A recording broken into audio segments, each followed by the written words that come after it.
When you hear your favorite drummers, have you ever wondered, like, how did they take that from a very simple pattern to something very complex? Because often when we break them down, they are just that. They're a simple string of patterns put together in a different way. So how do we do that? Let's get down to it. So I'm gonna try to keep the talking down to a minimum. There has to be some, because it is a lesson, but I'm gonna try to demonstrate a lot of what is happening. All right, so the first step we need to do is decide on our patterns. We're gonna use two very simple and very common patterns to work through this. We're gonna use the paradiddle-diddle, which is right, left, right, right, left, left, and then we're gonna use 4 single strokes.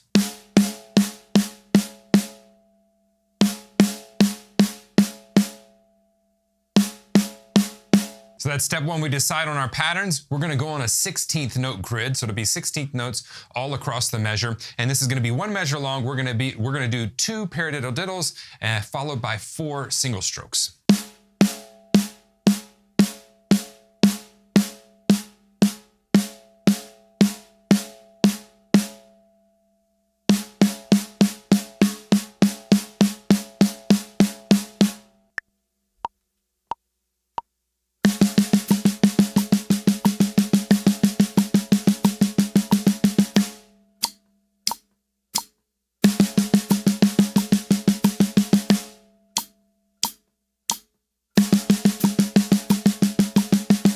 That's the first step. I suggest you use no more than 2 to 3 patterns to start off with and keep them simple. Step 2 is we're gonna add articulation to this. Articulation is going to be, if you wanna give an analogy, the temperature of each note. So we're going to add accents to these. What we're gonna do is we're gonna accent the first 2 single strokes of the paradiddle-diddle.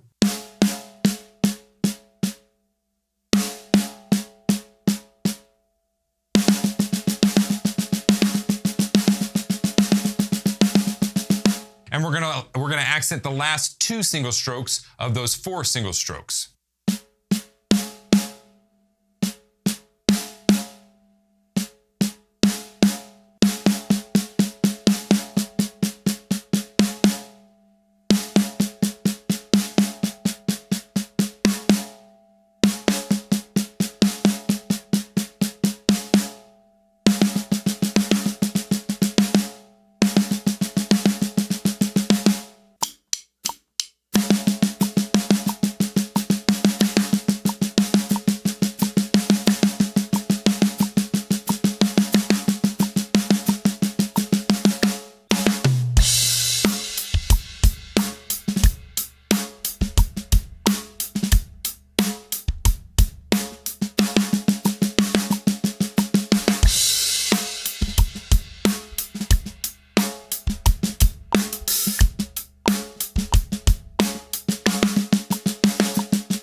We've decided on our patterns, we have our articulation, so how we're gonna accent the pattern. The third step is we're gonna have phrasing. Now phrasing is I actually have a system for this, the same as, I have a lot of systems that I teach in the Drum Better Daily program.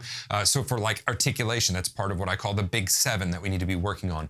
Phrasing can be worked through in a very organized way. I use something called zoning. Zoning is where we just cut up the kit in different sections. So zone 1 is going to be floor tom and snare drum. Zone 2 is high tom, snare drum. Zone 3, floor tom, high tom. Zone 4, hi-hat, snare drum. Zone 5 is ride cymbal, snare drum. You can have as many zones as you want. You can cut yours up however you want. They can have 3 pieces in them, whatever it is. But for organizational steps, we're going to use those zones for this lesson. So what I'm gonna do with phrasing is, I'm gonna work in zone 1, and I'll do some very simple variations of this pattern in zone 1.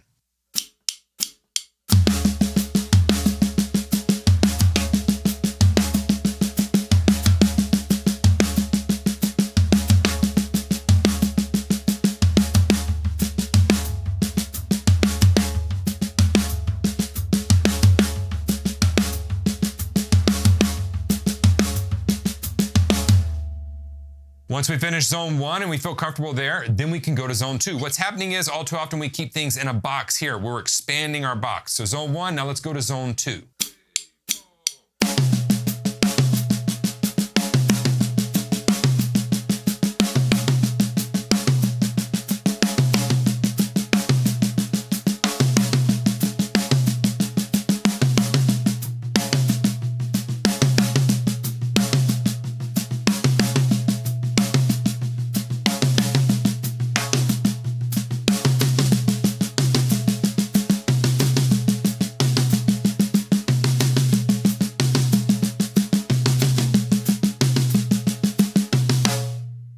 Zone 3, floor tom, high tom.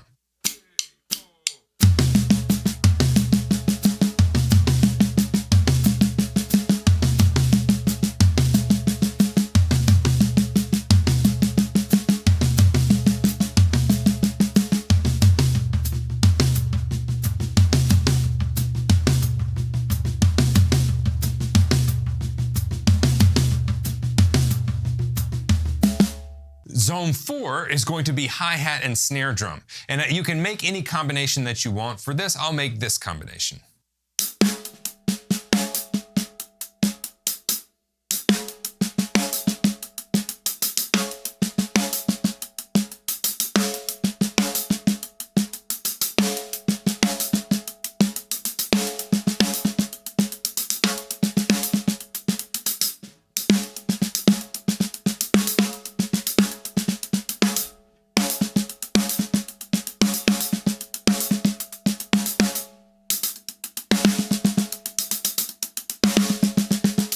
And then we have zone 5, which is the ride cymbal. And I usually like to add a kick drum with that. You can use crashes with that, whatever that is. But zone 5 is ride cymbal, snare drum.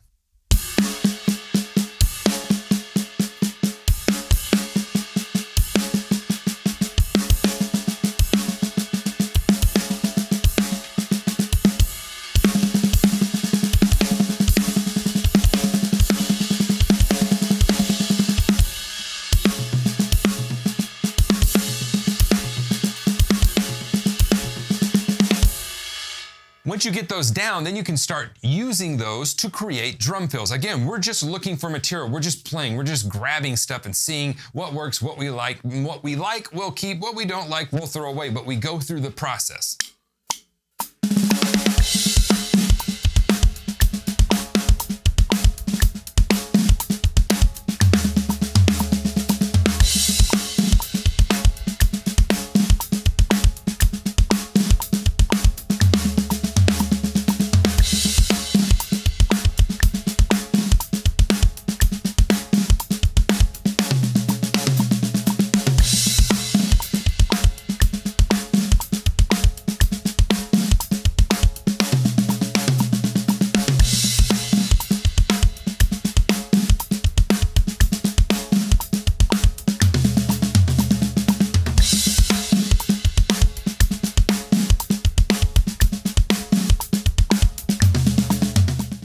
Just remember, your practice time does not need to be this emotional time. We can have it be a systematic time where we systematically go through and get all of our source materials so that we can be creative when we want to.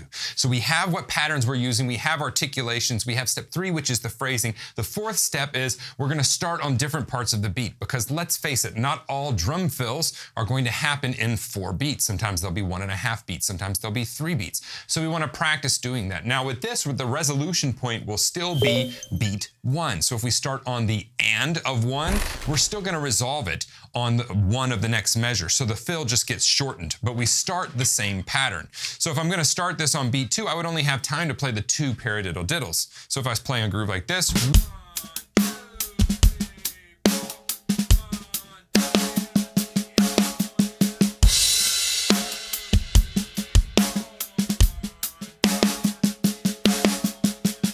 or 1.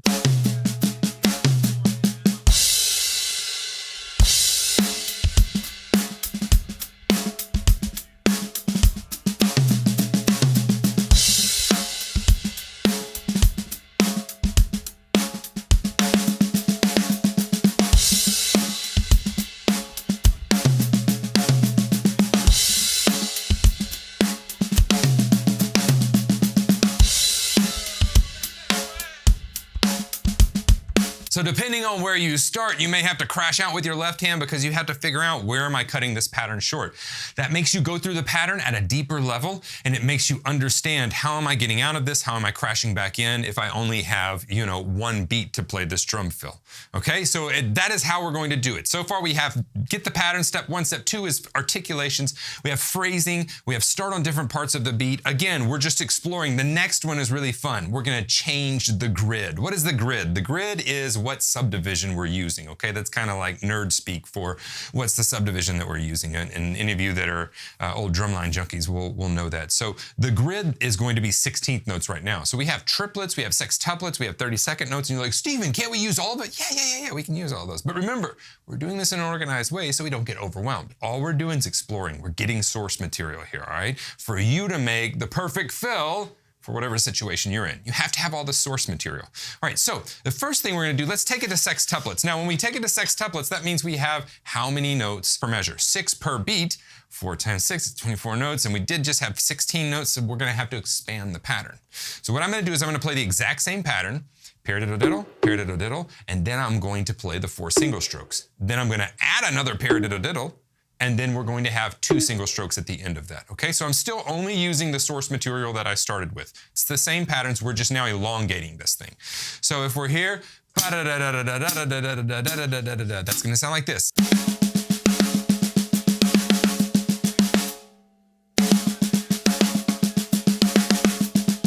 You can accent those last 2 notes if you want. You cannot accent them, dealer's choice, right? We're just exploring. So if we put that to a click,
so some of those I'm just thinking of like as we're going, just like I'm playing around with it. You can go back through the different zones, all those things. Some of these steps you'll get to and you'll go, ooh, let me revisit, step 3 or whatever that may be, all right? Remember, organized, methodical in your practice time. That's how we get the most out of this. The next thing that we're gonna be looking at is changing the grid again. What else could we change it to? Well, a very simple change would be 32nd notes, right? So that means we have 16 16th notes, and if we have 32nd notes, that's twice as fast as that. So that's kind of easy math to do because we can do that pattern just twice.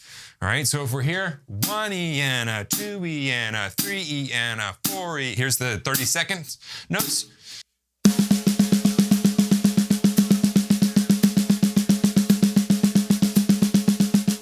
Now let's put that pattern with it. 3E and a 4E and a...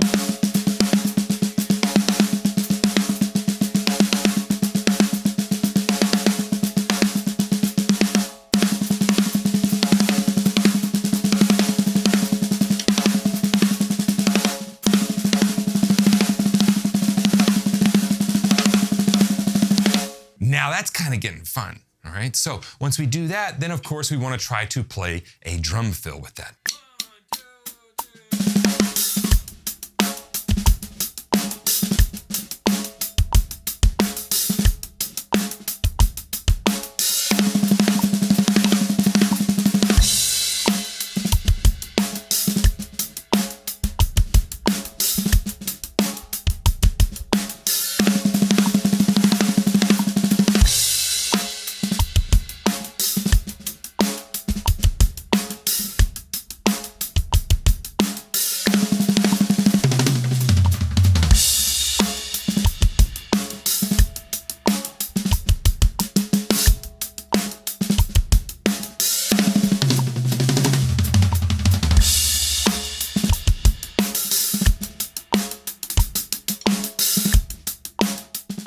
And again, you just see me having fun with this, so we can start adding some of these different variations.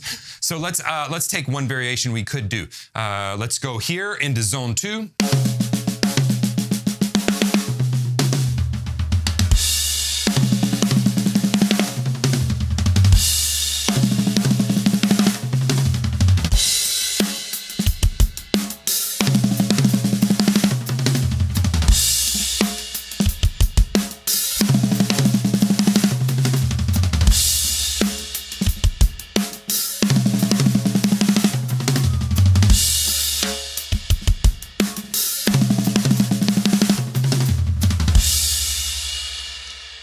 Now it's starting to look way different than when we started. We started with this.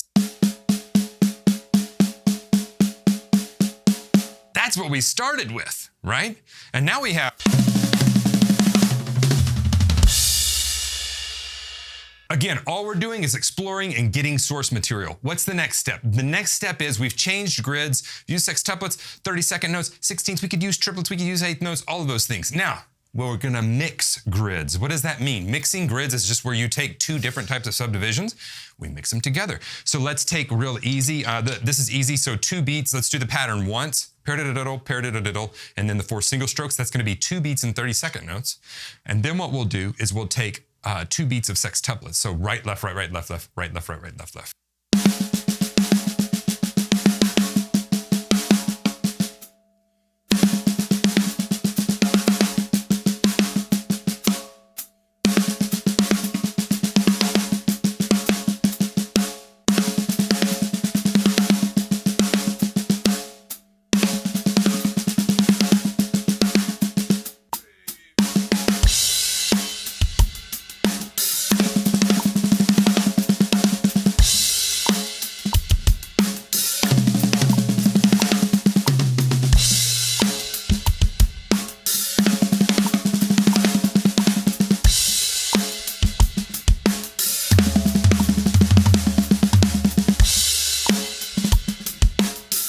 So we can have a lot of fun doing that with just mixing the different grids. All right, step 7, move the parts around. What do we mean? We have 2 different patterns, right? And we playing them in 3 different chunks, if you will. So paradiddle-diddle, paradiddle-diddle, and then 4 single strokes. That's gonna be with 16th notes. 3E and a 4E and a...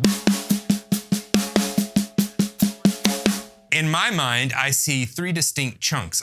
I talk and teach a lot about chunking with my students. Chunking is where we just take these individual parts and we group them together. So a paradiddle-diddle, a paradiddle-diddle, and 4 single strokes. I have 3 different chunks within there, and I can leave them in that order. Or I can move those chunks around almost like Lego blocks. So let's do a paradiddle-diddle and then sandwich the 4 single strokes in between another paradiddle-diddle. We got a paradiddle-diddle sandwich, right?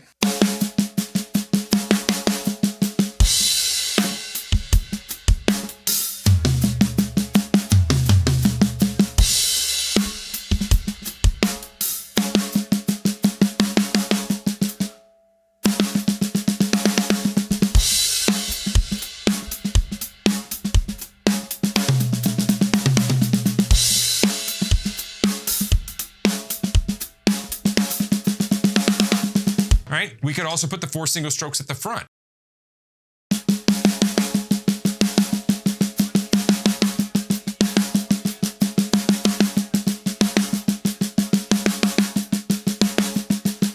So we can move those chunks and we can also split those up if we want to into even smaller parts, but I don't want to get into that right now. That's with 16th notes. Now, when we had the sextuplets, we had several different parts too.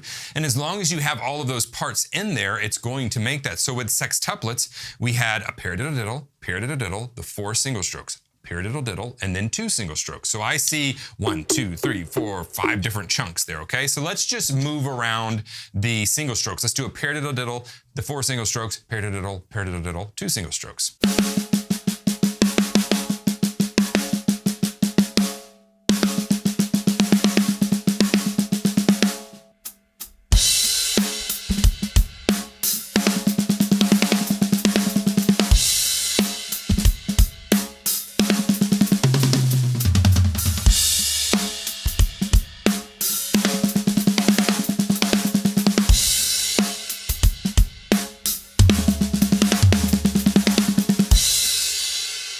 Right? That last one, I move those 2 single strokes around. So we can begin moving those around. And again, all we're doing is we're just getting information. This is so we can create. It's like we're getting all of our crayons, right? When you were a kid, they gave you a box of crayons. And then whenever you grow up, they take those crayons away and they're like, no, you got to go to work now. I want my crayons back, right? This is how we get our crayons back.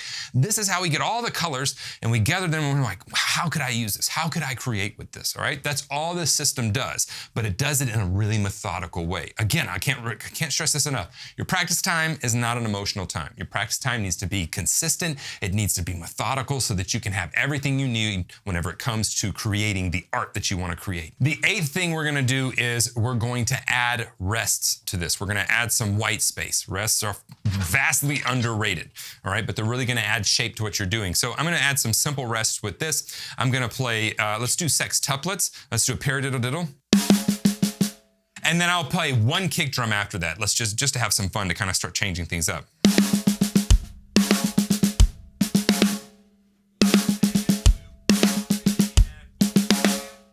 1 and 2 and 3 and 4 and.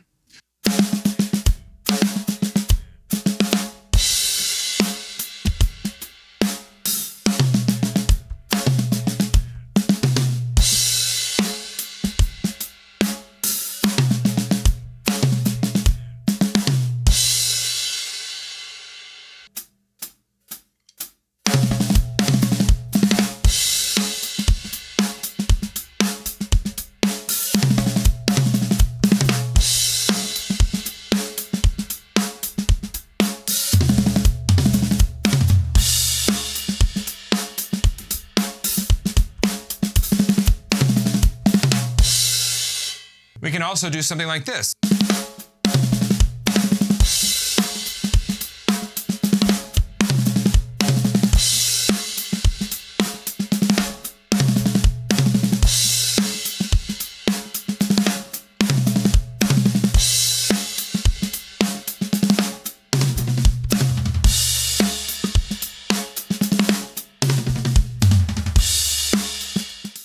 Let's add some rest to the 32nd notes. Let's do something like this.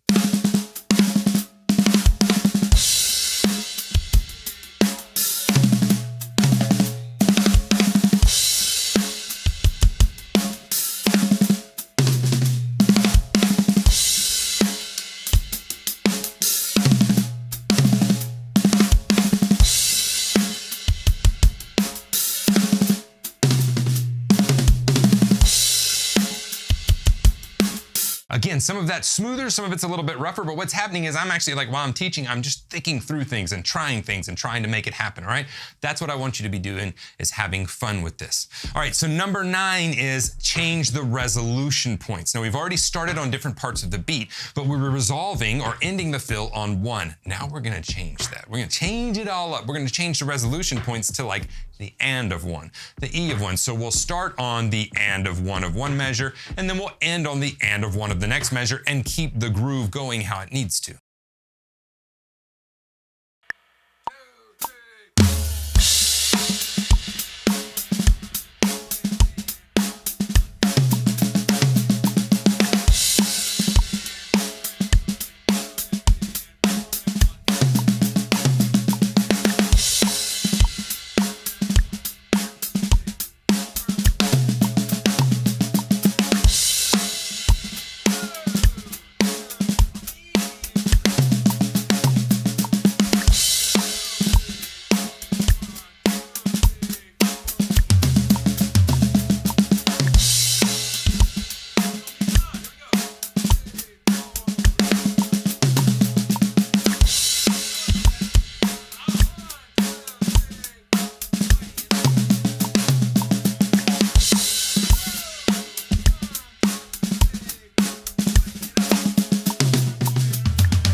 So you see, I'm like thinking through this stuff, and it's like, okay, where are we resolving, where are we resolving? So this gets you very, very comfortable with the pattern. It gets you very comfortable with resolving the pattern on different parts of the beat.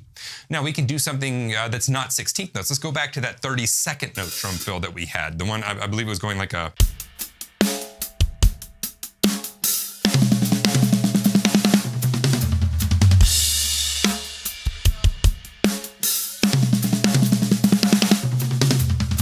Now let's start it on the E of 1.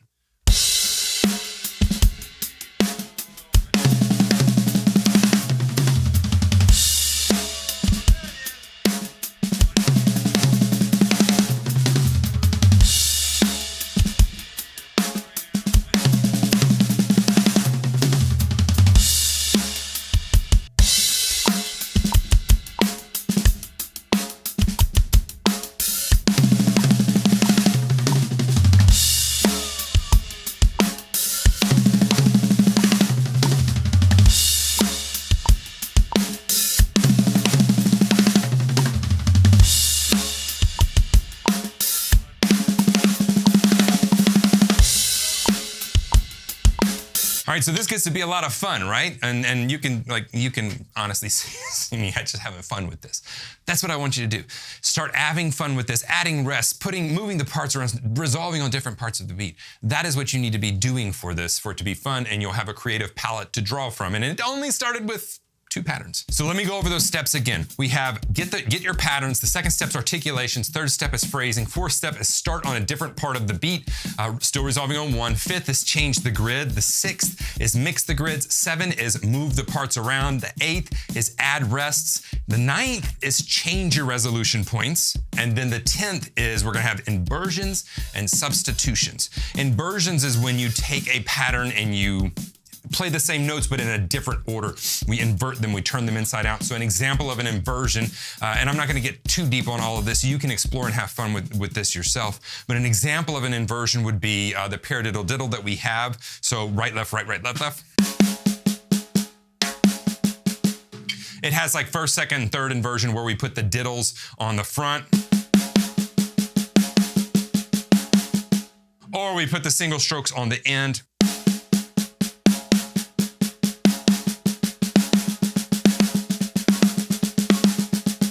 So they have different inversions. We can do that with all of those patterns. And now instead of it being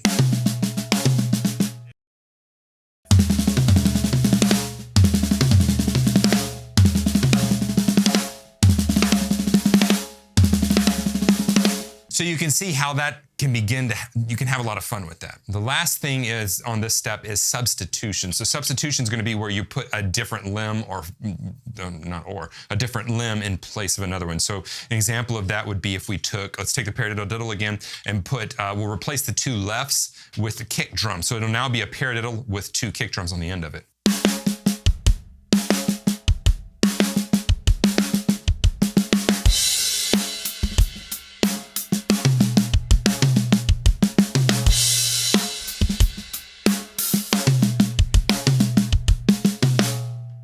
That's a very simple one. Now, if we take that and we do, let's go back to the sextuplet one we had and use that substitutions.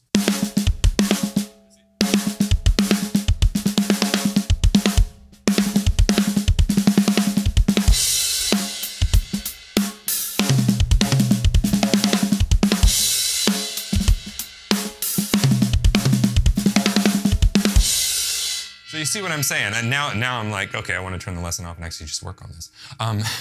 That's what happens when I'm teaching the lessons. It's like, no, okay, I need to work on this. Turn all the cameras off, and now I spend hours in here just messing with this stuff.